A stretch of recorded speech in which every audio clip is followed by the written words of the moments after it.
Hello, hello, hello, and welcome to a new episode of the Europa Invicta Show. We have a big show for you tonight. There's a hell of a lot to cover. I do want to get into a little bit of logistics for the channel. You may have noticed that there's updated artwork and updated branding. This thing will keep changing because fundamentally I haven't had a free week, a tame week, to actually manage my online presence and the show's online presence ever since the root of this show's idea took place in my mind. Fundamentally, there's just so much to cover.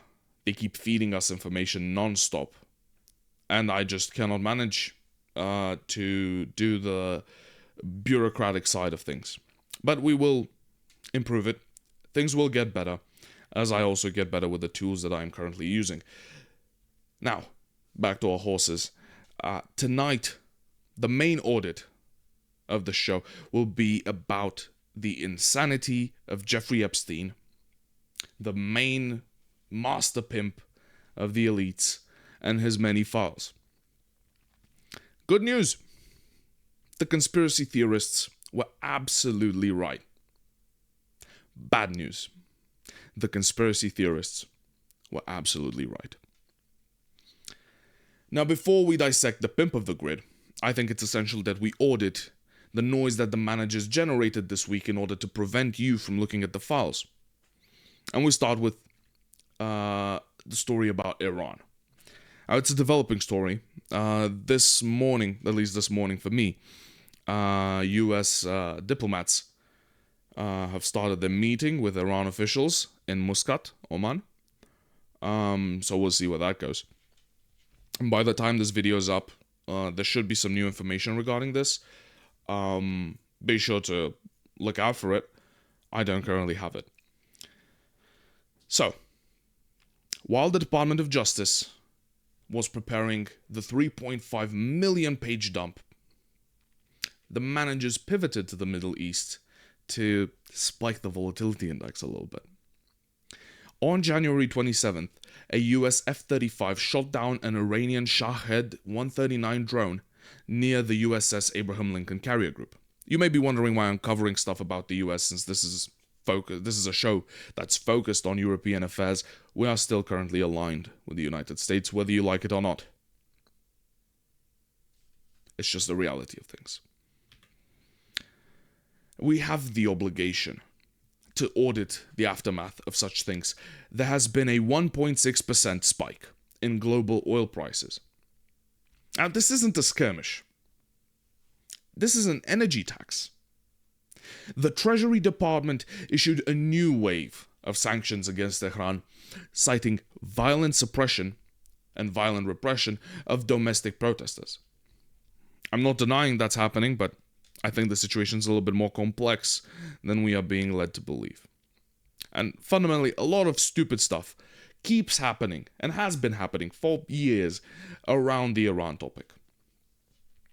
Now, regarding these talks that are happening right now in Muscat, we need to take a look at what happened before, what we had in place before. And fundamentally, we had a good deal in place. The issue is that the demented donut in charge of the White House administration now cannot for the life of him accept the fact that Obama brokered the deal. So he had to pull the US out. Before we make any sort of judgment valuations of this situation, I think it's essential that we remind ourselves what the Joint Comprehensive Plan of Action signed in 2015 entailed and what was written inside of it. Now, the Joint Comprehensive Plan of Action, the nicknamed Iran deal, was basically a massive quid pro quo designed to keep Iran from building a bomb, a nuclear bomb, while letting their economy breathe again. It wasn't just a solo mission by the Obama administration. It was a group effort involving the 5 permanent United Nations Security Council members, so that's the United States, the United Kingdom, France, Russia, and China, plus Germany and the European Union at the table. And this was happening in 2015. Let's remind ourselves, in 2014, there was some tension with Russia. So this was pretty good from a diplomatic perspective. If you really think about it, it was not that bad. Now, on the technical side, Iran had to gut a lot of its nuclear capabilities. They agreed to slash their stockpile of enriched uranium by about 98%, going from roughly 10,000 kilograms to just about 300 kilograms. They also had to cap their enrichment levels at 3.67%, which is low enough to power a civilian nuclear reactor, but way below the around 90% threshold you need to build a nuclear weapon.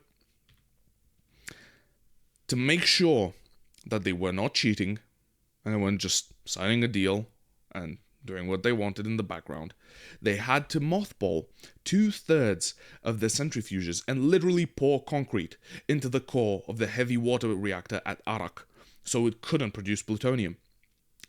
In exchange for this, the world powers agreed to lift the heavy-duty oil and financial sanctions that had been strangling the Iranian economy for years. All of this sounds quite beautiful, if you think about it.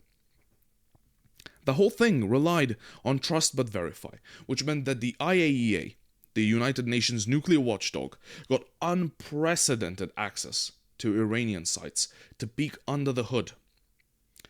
Now, the deal was always controversial because of so-called sunset clauses, and the fact that some of these restrictions were set to expire after 10 or 15 years, and because it didn't touch on Iran's ballistic missile program, or its regional influence, or the proxies that it funded, and all of that stuff. And now that tension is ultimately what led the Trump administration to pull the US out of the deal in 2018, which pretty much sent the whole agreement into tailspin. This, of course, makes perfect sense. The logic is clinical. Peace can never be an option for the trillions of dollars that power the American military-industrial complex. They need a constant foreign enemy to justify the monstrous Department of Defense, or Department of War if you're 5 years old, budget. Now sure, sunset clauses suck, but it's better than nothing, and the nuclear restrictions were pretty strong, and they were set to expire last year, or in like 4 years. Which is pretty good! It's pretty good if you think about it. One might try to argue for the Israeli side, talking about ballistic missile ranges and whatnot, but I'm personally not interested in that. The Iron Dome is a cutting-edge piece of technology. They can handle the thing. But whether these people are taking orders from the bunkers in Tehran or the war rooms in Tel Aviv is of zero concern to me. Both Iran and Israel, and this is something that we need to understand, this is something that we need to accept, both Iran and Israel are engaged in actions that fundamentally destabilize the Middle East. There's indefensible stuff on both sides, if you ask me. Of note in this whole situation, I believe, is the fact that the Israeli right-wing media are making comments now that are similar to the comments made last year in the build-up to the 12-day war, and are threatening unilateral action against Iran. I think we need to understand one thing, and we need to recognize the fact that we all know that Tel Aviv is applying massive pressure to prevent any sort of agreement between Tehran and Washington. The United States is acting at this point basically as a biased mediator between Al-Khamenei and the big Yahoo at this point. Now, absolutely none of this is shocking to anyone who knows anything about the Israeli regime. The Lion of Zion has allegedly ordered the IDF to start spraying glyphosate from planes. Now, glyphosate is a cancer-causing chemical, pesticide illegal in many parts of the world, including Lebanon and the European Union. And he's doing that, or allegedly, those planes are spraying glyphosate over border areas in southern Lebanon and Syria in order to remove natural cover that can then be used militarily for cover and so on. Like, honestly, come on. What are we expecting? I hope things will end well, but as always, they never end. And regarding the fact that I spoke about Iran and the United States, I just want to say I forgot to talk about this last week on account of wanting to dissect the amazing showing of Fischer at Davos, but on January 27, the United States officially exited the Paris Agreement. The suits in Brussels are calling it a condemnation. A condemnation is a press release. A withdrawal from a global treaty managing industrial output is a clear refusal to align to the common goals of the world community. Who needs global cooperation in matters that concern the globe when we can just sit at our desks and shit our pants during press conferences? Is anyone seriously shocked by any of this? I mean, the Big Orange did it before, so why would he abstain from doing it again? Did any of you not live under a rock for the past decade? Who is actually shocked by this? He pulled the US out of the Paris Agreement before. And the guy isn't particularly renowned for his superhuman restraint, let me tell you that much. This is just another building block for the multipolar world that we are heading towards. In some respects, that is totally fine. Now, we've seen this, there's proof, there's receipts. Pure liberal globalism has not exactly worked according to plan for the West. Still, some issues affect us all, and putting on the tinfoil hat and claiming that the world isn't suffering from the effects of man-made climate change is pure idiocy. Now, if it were Lesotho that withdrew, nobody would bat an eye. But it's the United States of America, one of the top 3 economies among the other 190 plus. It isn't like the Paris Agreement did anything fantastic anyways. Let's be real, it was more a group jerking competition. That's basically what it was. But nevertheless, it provided the framework for the furthering of a common vision regarding the climate issues that threaten the lives of us all. All of this back and forth from the United States isn't meaningful in changing anything, but what it does extremely well is stagnate the discussion regarding climate change. Will it also be a surprise when I say that this is not a mistake? Whoever watching this believes that the corporate oligarchs that pull the strings of these turds wrapped in expensive suits want what is best for the general population of the world can click away from this video. If that's you, then you might as well go back to watching Cocomelon or whatever the hell you're watching. What is actually the result of this condemnation, as the suits in Brussels have put it? The European Union is resuming the process of approving the horrendous trade deal established with the United States. Go figure. Absolutely crazy. It's crazy. It's a crazy world we live in.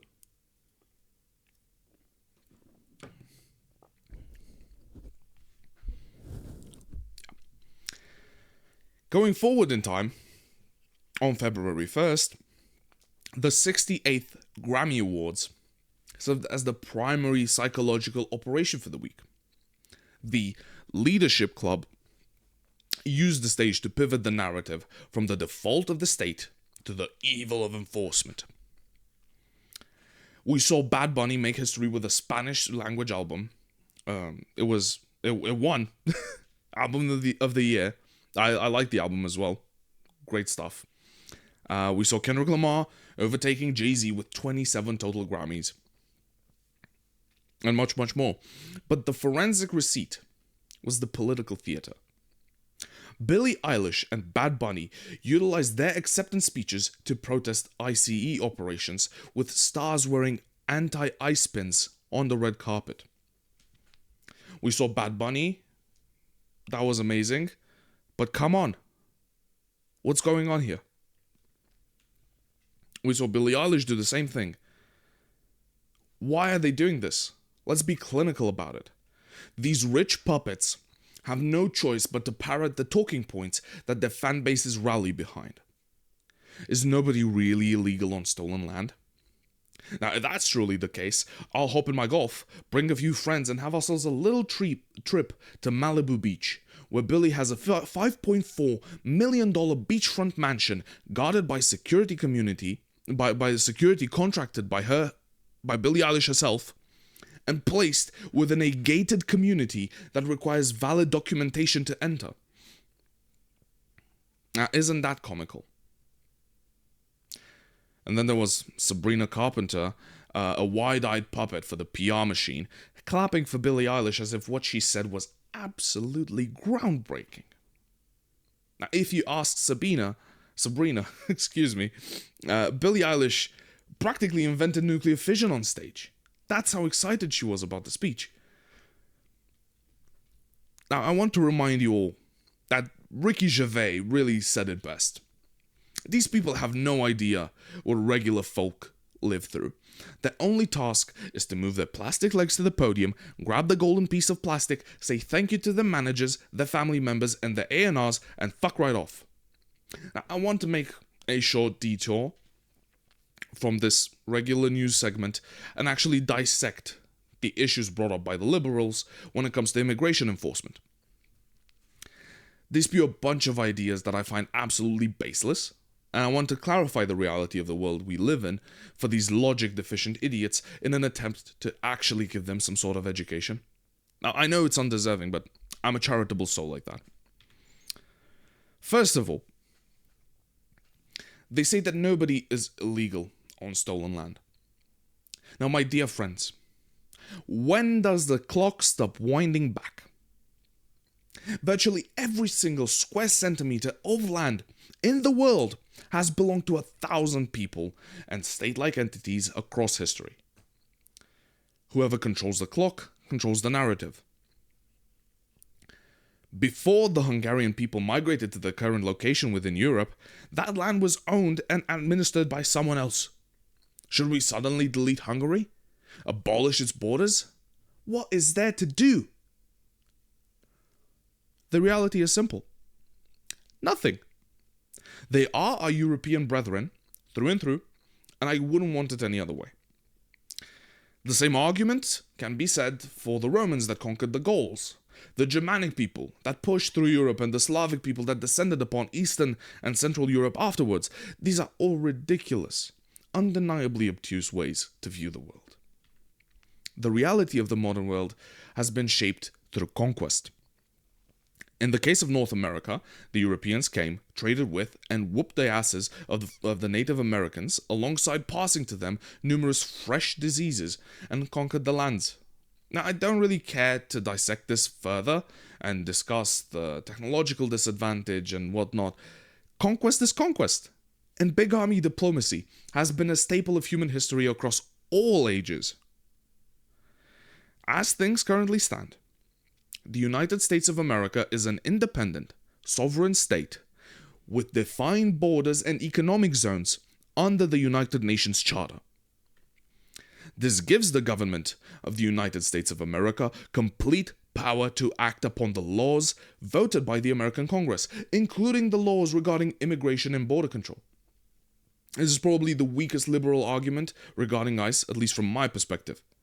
An egregious lack of basic world knowledge seems to define the average liberal argument, and this is a clear example of that. Now, don't be fooled. Identifying as a right-winger is not an intellectual shield if you don't back up your position with verifiable opinions. And to add to the thing that I said earlier, when you wind back the clock, you should know that in the Los Angeles basin, there was a tribe, a Native American tribe, that conquered another tribe. And which one are you going to give your mansion to, Billy? Who's actually going to be the recipient of all of your hard work? See, they all know borders when it's about personal borders.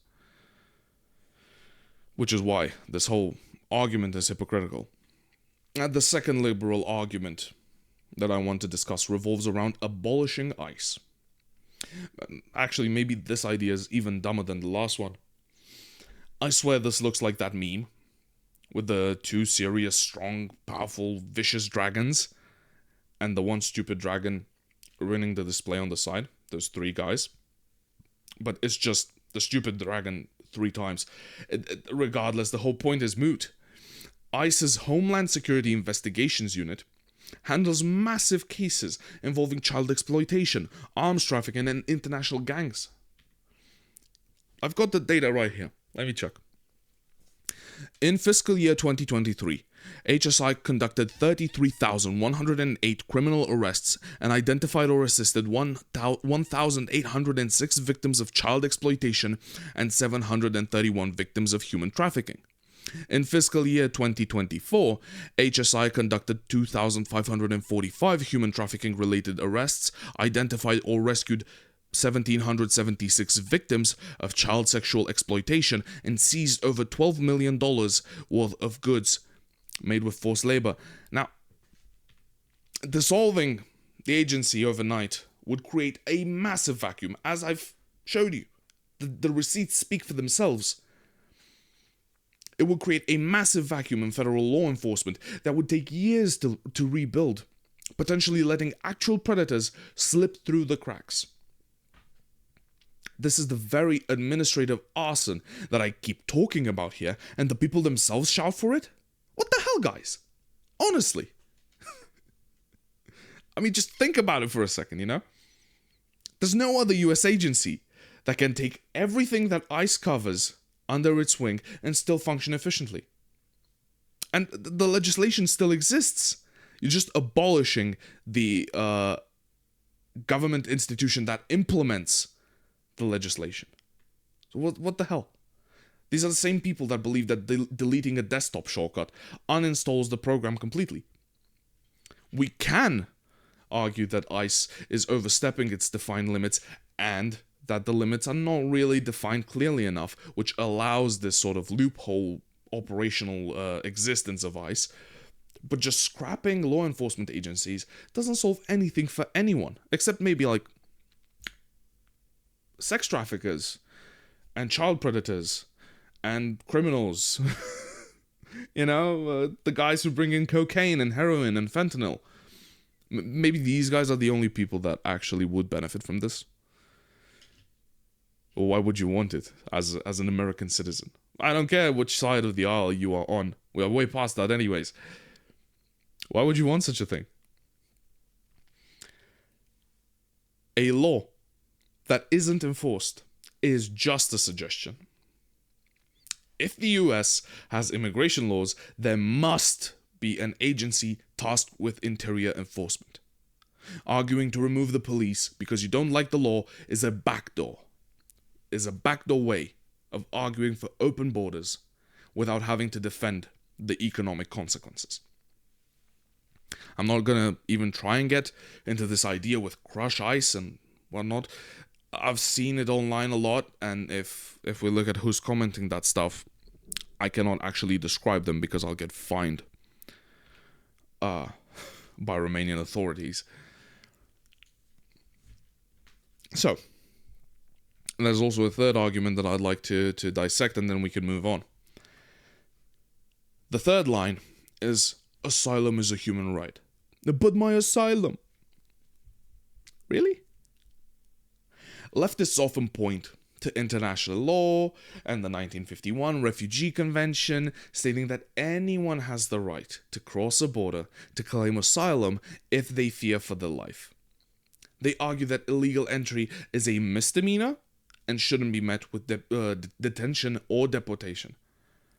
Now, critics like myself argue that the asylum system is being gamed, and we've seen that across Europe.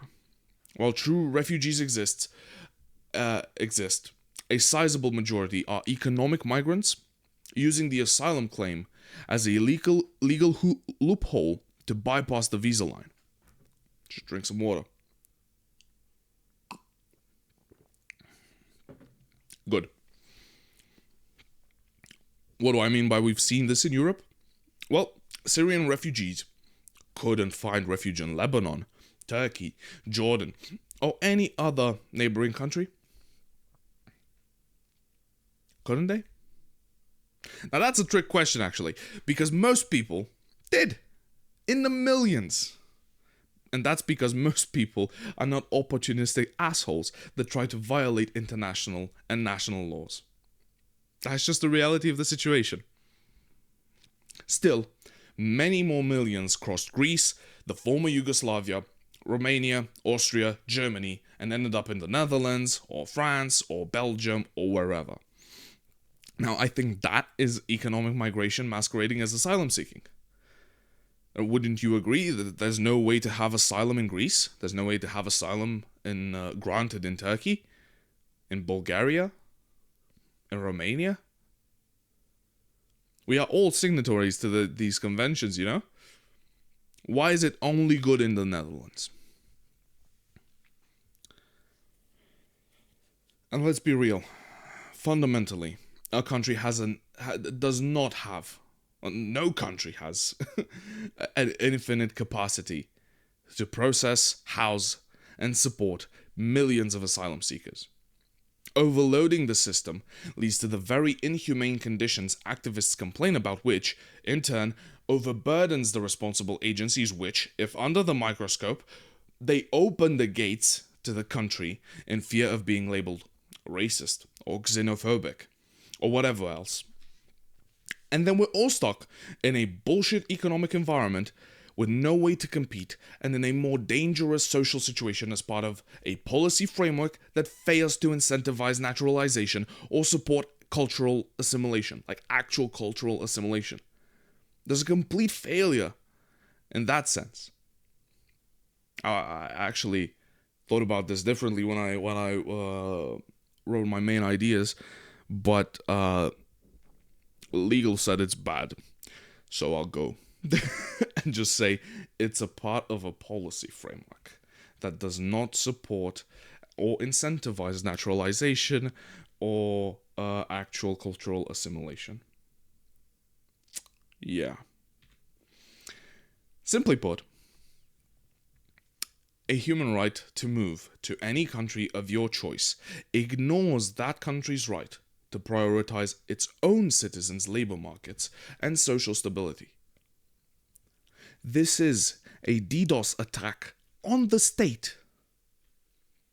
Now, fundamentally, by claiming the land is stolen, the managerial class are declaring the current titles, deeds, and citizens' rights as defaulted assets. If the land is stolen, then the state owes you nothing. Not safety, not continuity, and certainly not sovereignty. It is a psychological liquidation of the home to make the synthetic shoebox feel like an absolute gift from God. This whole thing with the ICE spins is managed dissent, you know? With the speeches, with all that.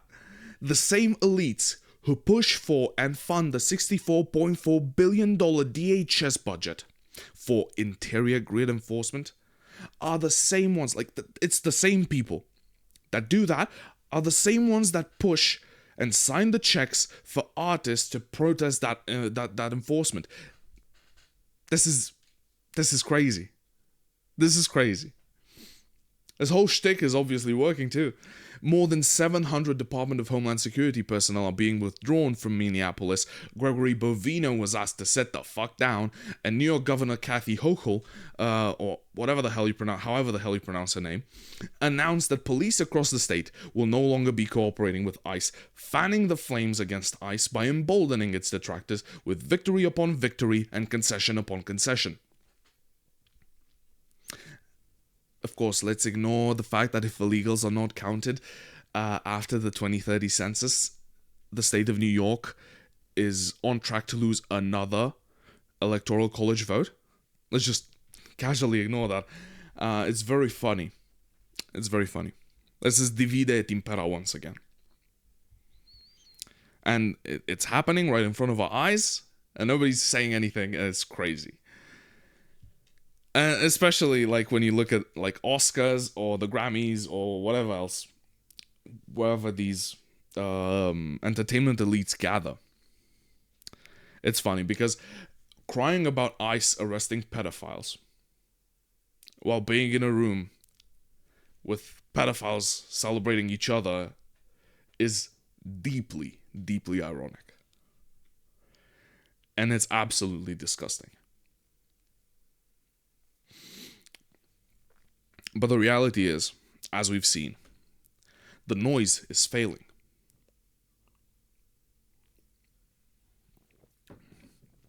Even as Trevor Noah took his last bow, and the media obsessed over the Beckham family civil war, the physical reality broke through. Peter Mandelson, the UK ambassador to the US, resigned from the Labour Party this week. Why? Because the Department of Justice files, the ones we are about to audit, detailed historical payments from the Epstein estate. The distraction didn't work. The bread and circus keeps running out of the goddamn bread. And I love the fact that I've seen everyone rally behind this. I've basically seen, I don't know, some news medias cover the Grammys. Everyone else is just Epstein this, Epstein that, XYZ this, ABC that. It's awesome. It's awesome. I'm proud of you guys. Leftists or right-wingers, I don't care. I'm proud of you guys. So,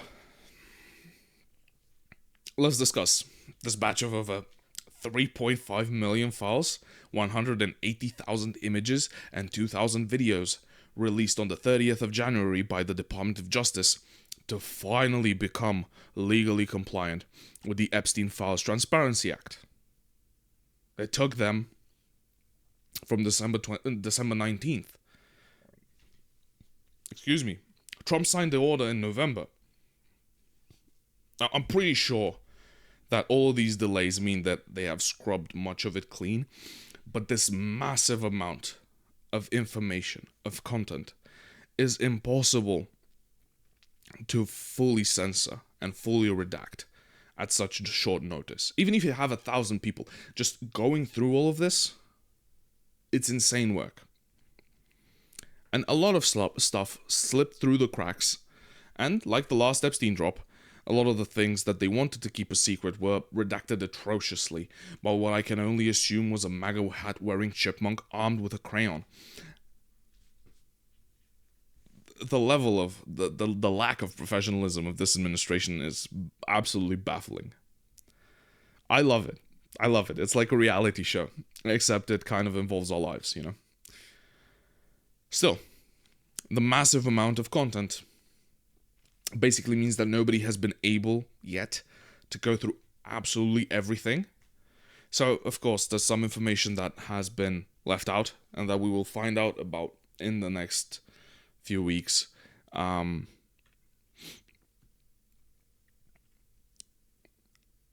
just going to try and discuss what we have now. And let's make one thing abundantly clear. Jeffrey Epstein was not a child predator who happened to have friends. He was a sovereign access node recruited by intelligence agencies to manage a leadership club. Now, I trust John Kiriakou, a former CIA officer, when he says he is certain of the fact that Epstein was a spy. He claims that the files all but directly confirm that Jeffrey Epstein functioned as an access spy for the Israelis. Now, I don't know how much you guys know about like how intelligence agencies act. I suggest you go and look up John Kiriakou's various interviews where he discusses and answers questions and answers questions about everything related to the CIA and how intelligence agencies operate. He gives a lot of information there, but what I want you to understand is that Jeffrey Epstein cannot be a regular agent if he was, as is alleged by John Kiriakou. He needs to be a utility provider. In order to recruit heads of state or powerful billionaires, intelligence agencies have to go through different means. It's a little bit more of a minefield. You can't just go up to Bill Clinton and say, "Hey, Bill Clinton, here's $10,000. Will you feed me some secrets?" That just does not work. Especially when maybe politicians might work, but former presidents, they have a lot of money. They make a lot of money off of their presidency after they're out of office. This also doesn't work on like ultra wealthy people like Bill Gates and Elon Musk, because they have a ton of money. So why would they? You cannot give them money. You cannot buy them with money. So what do? They get Jeffrey Epstein, and they design him. They designate him as a specific agent that fundamentally becomes a conduit for further recruitment and espionage. That Jeffrey Epstein, if what is alleged is true, was recruited because he had already built the Rich Boys Club. That was his thing. And when you check the receipts, things click into place quite easily. There were a bunch of cameras everywhere across all of his estates. Even in the bathrooms, even in the bedrooms, even outside. Now, we can assume this is the case for his other properties as well. I've only seen it for the island property that he has, Little St. James Island. I can tell you one thing for a fact. And we've seen this with Mandelson. A lot of pictures of him not entirely clothed appeared online, which sparked the entire thing with him resigning as the UK's ambassador to the United States. The guy wouldn't have wanted to be photographed in the way that he was photographed. So obviously he didn't know about it. And since he didn't know about it, what is there to lead us to believe that other people knew about it? And this is obviously not for art. The cameras were not there for art. No. It's just not how things work. This was for the extraction of extortion material that his benefactors, that Jeffrey Epstein's benefactors, can then use for various undisclosed purposes. I will be talking a lot in code and directing you to do your own research. Again, I don't want to be sued. I don't want to be fined. I'm not going to be talking about anyone else other than Epstein, fundamentally. So, yeah, make of that what you will.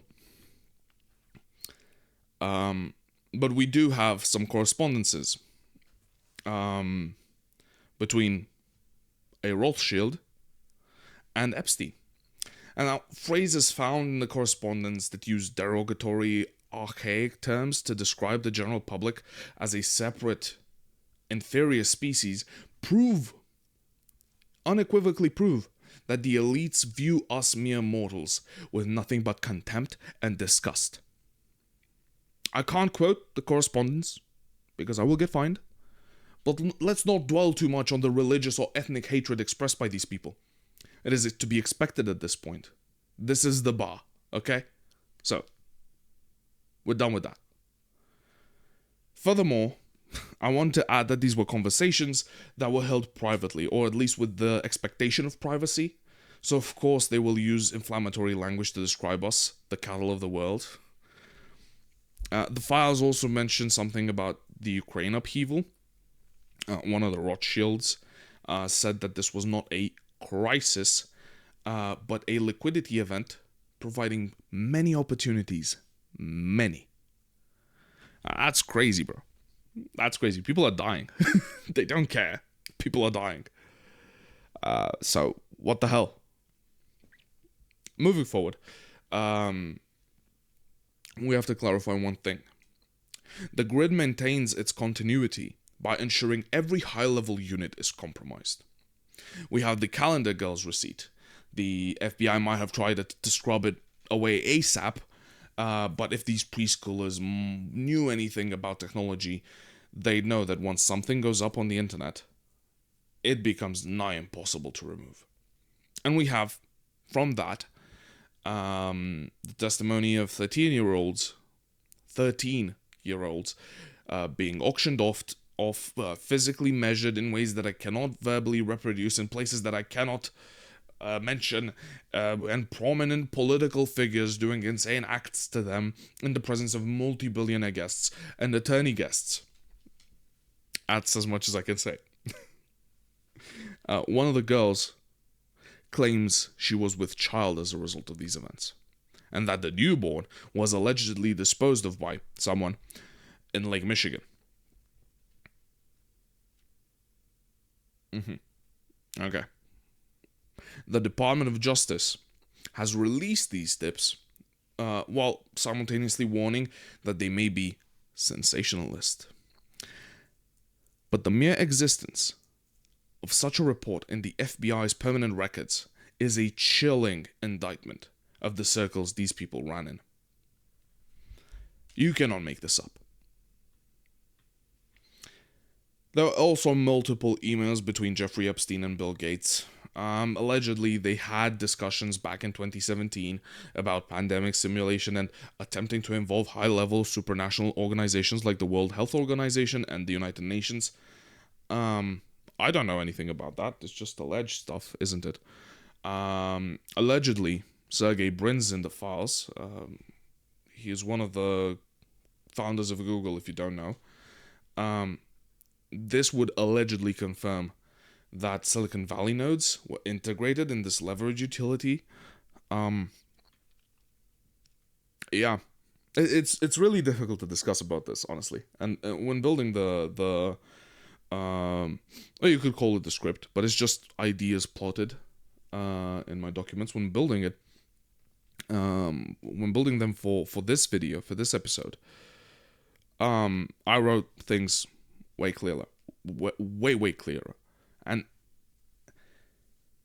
after consulting with legal entities, it's come to my attention that maybe I shouldn't do that. So this is why this may seem so, this episode may seem so self-censored. It is. It is. I cannot speak about any of this. But we'll get to that later. Let's just keep talking about nothing, okay? Now, the files also reveal credible, albeit partial, circumstantial evidence suggesting that Jeffrey Epstein was the mind behind Satoshi. So Bitcoin was apparently designed as a nihil currency, a worthless currency. So nihil currency is a term I think they coined for themselves. It's a worthless currency, independent of national banks, intended to facilitate the unauditable flow of capital for the elites. That's basically how it goes. I have a question though. Who can believe that this random guy came out of nowhere and was suddenly so rich he stank up every place he was in? Can we really trust, hand over heart, that intelligence agencies had no hand in helping their own agent build a team that can create capital from thin air? Sure, he may have been given a blank check at first, but for one to keep the ultra-rich happy and comfortable, one needs to be ultra-rich themselves. Let's not forget that at the time of his death, Jeffrey Epstein's estate was worth in excess of $600 million. That you don't give an agent, no matter how important, that kind of money. So instead of giving him a fish, they taught him how to fish, you know? Ironically biblical. Of course, none of this is confirmed. We know nothing of any of this. So, I don't know. There's also so much more that we haven't covered yet, although we've covered nothing until this point. I know, shocking. Honestly, that's the point. As the point of having so much information out there. The general idea is to dump as much crap as possible, render the general population emotionally paralyzed, and then watch as they try to return to their normal lives as if nothing ever happened. This is a bravado from the elites. This is a challenge. That's how it feels, allegedly. They're not just controlling the present, they are engineering the replacement manpower. I've seen stuff, allegedly Trivers, which is some dude from Harvard, some random dude, you know. His controversial work on evolutionary biology and sexual selection, combined with his defense of Epstein in the files, raises chilling questions about how the elites and how the managers view human development. Is it really that surprising that the same managerial class currently under the microscope for these files is also the primary driver behind the liquidation of traditional social pillars? What appears to be an institutional push for radical social reengineering that seeks to decouple the individual from biological and traditional realities, to decouple them from the human spark in a way. Is it really that surprising that a bunch of billionaire pedophiles are behind these attempts at liquidating religion from the world and replacing it with abstract constructs? Once again, this was way more edgy. I had to tone it down. I'm not saying that Jeffrey Epstein was the evil mastermind behind New Age sexual theories. No. But that doesn't any of this raise any eyebrows?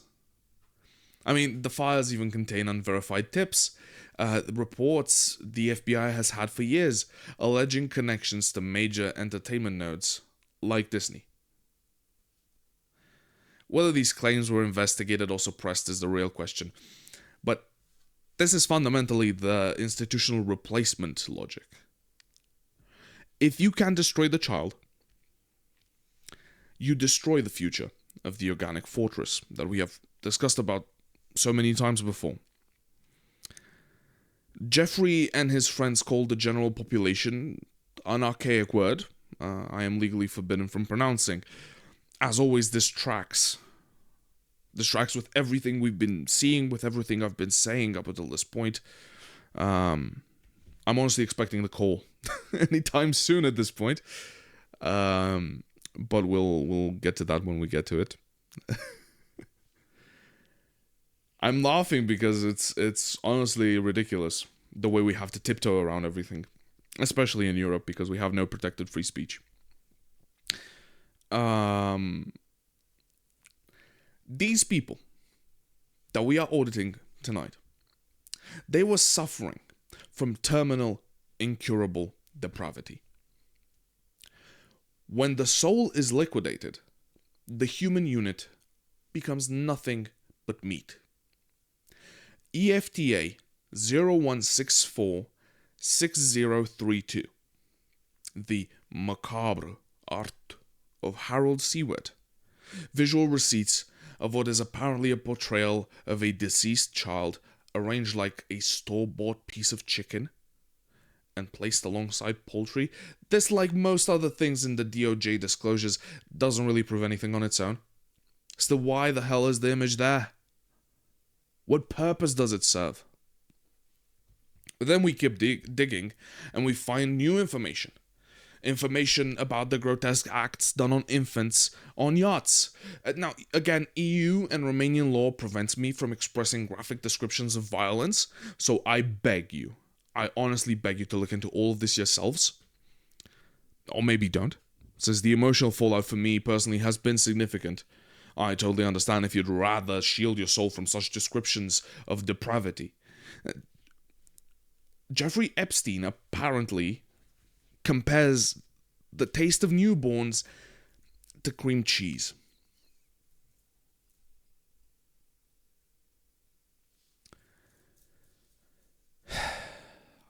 This is the signature of a class that has transcended humanity and evolved into an abominable creature.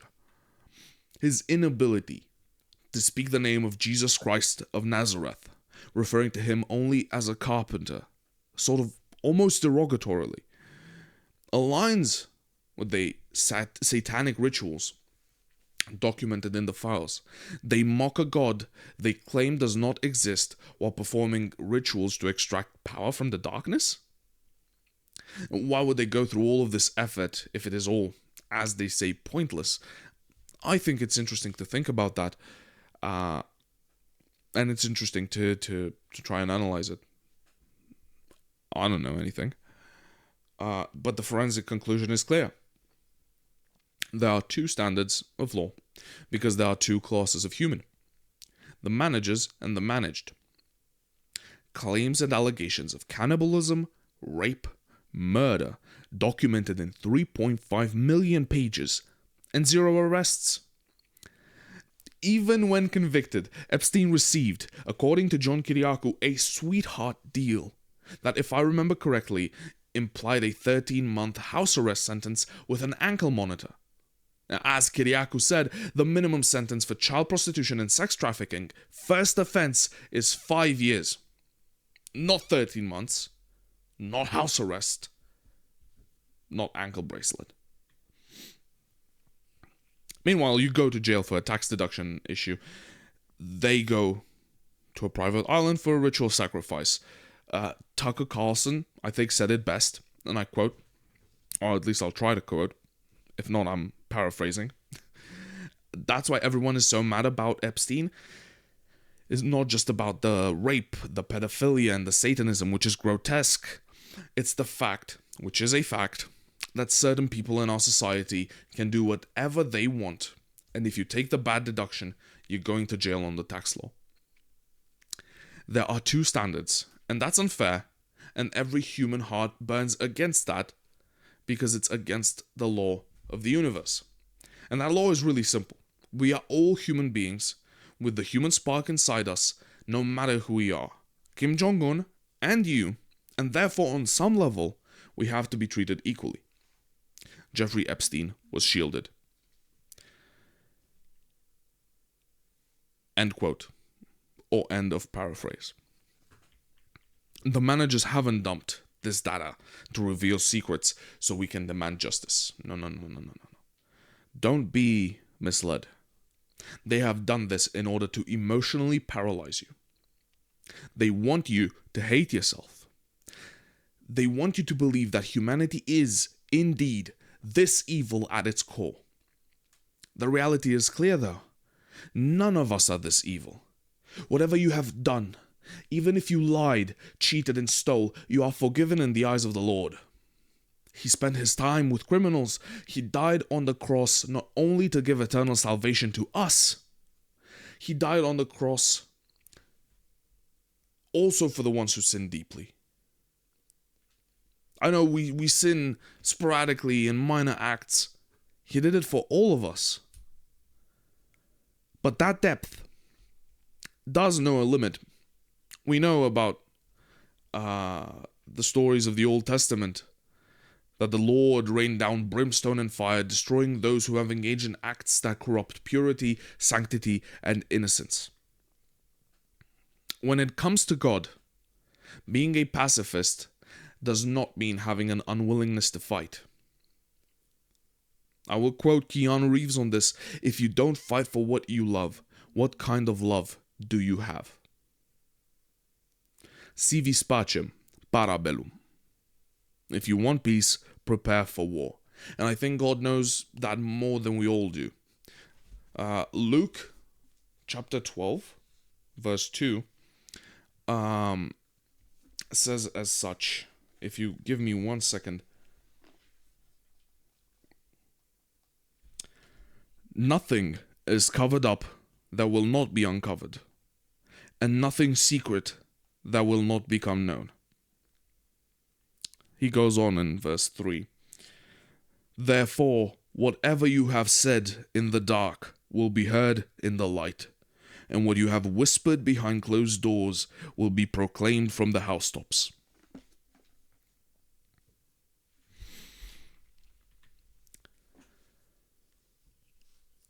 The following is reality, unadulterated, unedited. We love our people so deeply. Our children, our parents, our fellow brothers and sisters. We worship the sacrifices of our forefathers, the sacrifices that built the grandest civilizations that have ever graced God's creation. We pray, in solace and together, for a better tomorrow. But we cannot afford to limit ourselves to prayer, to worship, and to love. For in order to truly love, one must be willing to bleed for that love. One must be willing to take up the mantle and sacrifice themselves, just like our ancestors did, in order to protect the holiness of life. One cannot stay silent rotting away in a decimating routine, whilst the rich hunt people on private islands, talk about us like cattle, view us with disgust and contempt, kidnap our children, and rape, murder, ritually sacrifice, and consume them. This has to be a turning point. In Europe, in America, in Canada, and more, it has to be a turning point.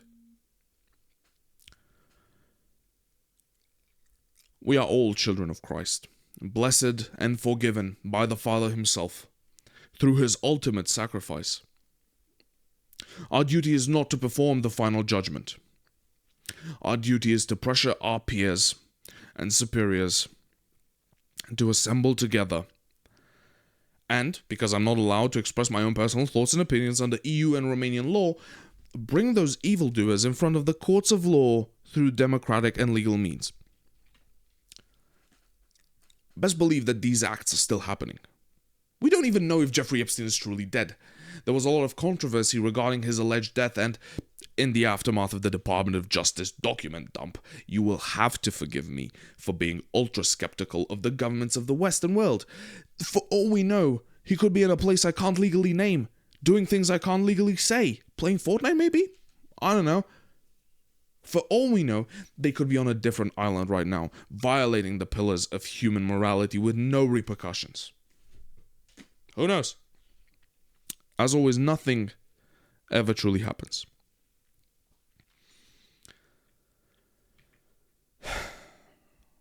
This is a very difficult episode.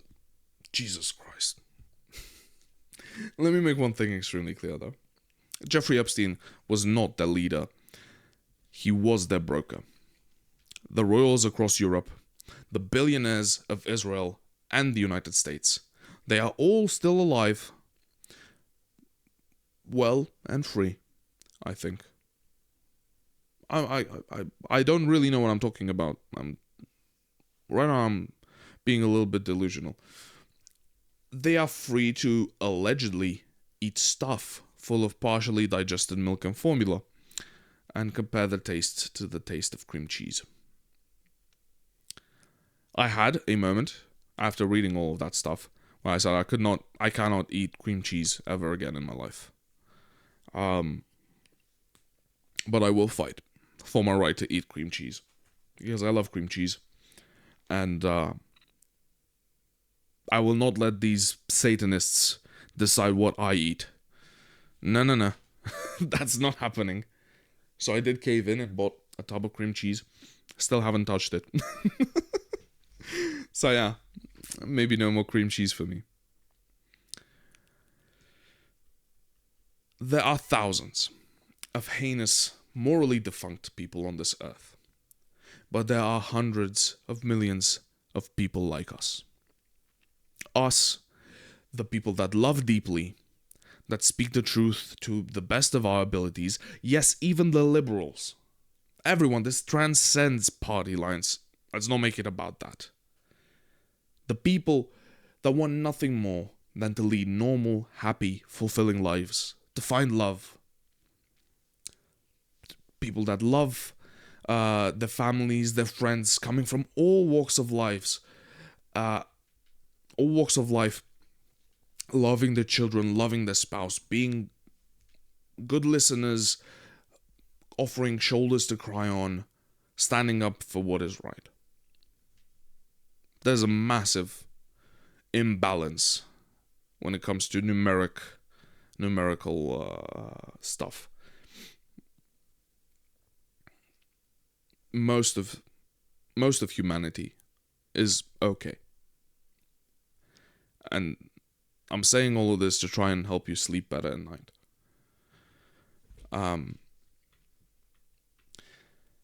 After reading through all the Epstein Files, I was terrifyingly distraught at all of the allegations. And hoping to find some solace, I closed my eyes and opened my Bible at a random page, placed my finger on the page somewhere, and then, lo and behold, found myself staring at the following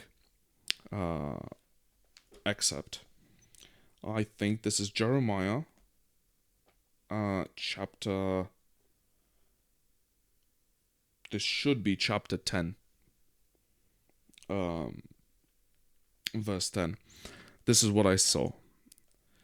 I've also seen it's chapter 12, verse 10. It depends really on the. It depends on the on what version of the Bible you're reading. I'm reading the New Revised Standard Version, the Catholic version, basically. So I'm going to be reading this from Jeremiah 10:10.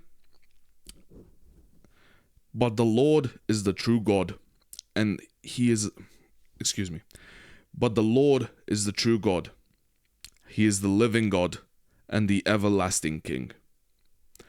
At His wrath the earth quakes, and the nations cannot endure His indignation. Spoiler alert. In the end, Christ wins. I know this has been a bit of a weirder episode. I know I've been acting a little weird. I've been trying to record this for a longer time than normal. Fundamentally, the issue is that when I wrote my ideas down, when I tried to study my logic maps and everything, I did so in a very open and uncensored and unfiltered way, which basically means that right now I was trying to stumble through some guardrails, like I'm some sort of limited language model, large language model, excuse me, and it was fundamentally impossible for me to truly follow my train of thought exactly as I have prepared it for this show. I do apologize for that. I'm sure I can do better, but the reason behind all of this is, once again, the existence of ridiculous legislation and insane regulations across the European Union when it comes to absolutely anything that comes into contact with some protected people. And it's just, I'm legally unable to cover everything.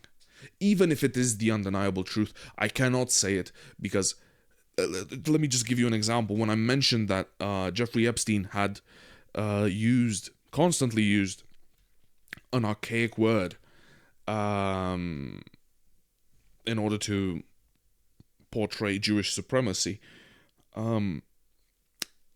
that's not anti-Semitic. That's pro-Semitic or like ultra-Semitic. I don't know. And I can't even quote him doing that because somehow it could be misconstrued as anti-Semitism on my behalf.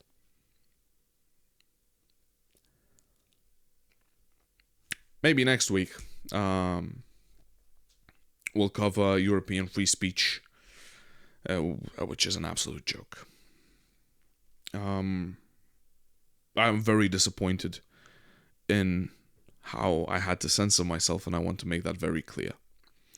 Hopefully, you still learned something from this episode. You enjoyed it as best as you could enjoy discussing pedophilia. I want to thank you once again for watching. Be sure to like, subscribe, and all of that. There's my Telegram channel linked below. You cannot click the link. Maybe you will be able to once I figure it out with YouTube. But you can copy paste it into your browser, and it will redirect you to the Europa Invicta Show channel on Telegram. As for everything that's been happening, honestly, I will keep all of you in my prayers. Thank you once again for watching. See you next week on Friday. Good night.